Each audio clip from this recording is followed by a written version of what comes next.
ගින්දර නැතුව විනාඩි 5න් බත් කාලා කන්න ඩෙසර්ට් එකක් හදන විදිහ අද මම කියලා දෙනවා. මේ ඩෙසර්ට් එක නම් කන්න ආස හිතෙනවා. හදන්නත් මාරම ලේසියිනේ. මම මෙහෙමයි හැදුවේ. මම මෙතන චොක්ලට් බිස්කට් 15ක් අරගෙන තියෙනවා. දැන් මම මේකේ මැද තියෙන ක්‍රීම් ටික වෙනම අයින් කරගන්නවා. මෙන්න මේ වගේ. ඔක්කොලම ක්‍රීම් ටික අයින් කරගන්න. ඊට පස්සේ බිස්කට් ටික බ්ලෙන්ඩර් කප් එකට දාගන්නවා. දැන් ඉතින් මේක පවුඩර් එකක් වෙනකම් කොටා ගන්න. මේ තියෙන්නේ මම ඒ විදියට කොටපු චොකලට් බිස්කට් ටික. දැන් මම මේකට ෆ්‍රෙෂ් මිල්ක් ටික දාලා අනා ගන්නවා. එකපාර දාන්න එපා. මේස හැන්ද වගේ දාලා අනා ගන්න. මෙන්න මේක තමා හරිම පදම. බිස්කට් වල ලා පාට නැති වෙලා මේ වගේ තද චොකලට් පාටක් එන්න ඕනේ. මේක තමා පදම. දැන් මම මේකට මාර බිස්කට් ටිකක් කෑලි කඩලා දා ගන්නවා. සාමාන්‍ය ගානට වගේ මම මාරි බිස්කට් 3ක් දාගත්තා.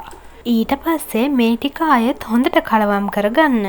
දැන් තෙල් කඩදාසියක් දාපු බෝල් එකකට මම මේ මිශ්‍රණය දාගන්නවා. දැන් ඉතින් මේක ලස්සනට පැතිලි කරලා හදාගන්න. මේ තියෙන්නේ මම ඒ විදියට හදාගත් එක.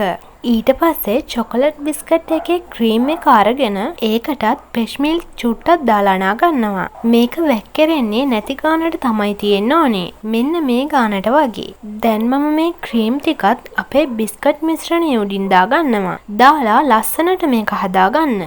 දැන් ඉතින් මේක ශීතකරණයේ යට කෑල්ලේ පැය 3ක් වගේ සෙට් වෙන්න තියාගන්න. ඊට පස්සේ අපිට මේක ලේසියෙන්ම මේ වගේ ගලවලා ගන්න පුළුවන්. ඔන්න මේ තියෙන්නේ අපි ලේසියෙන්ම හදාගත්ත ඩෙසර්ට් එක.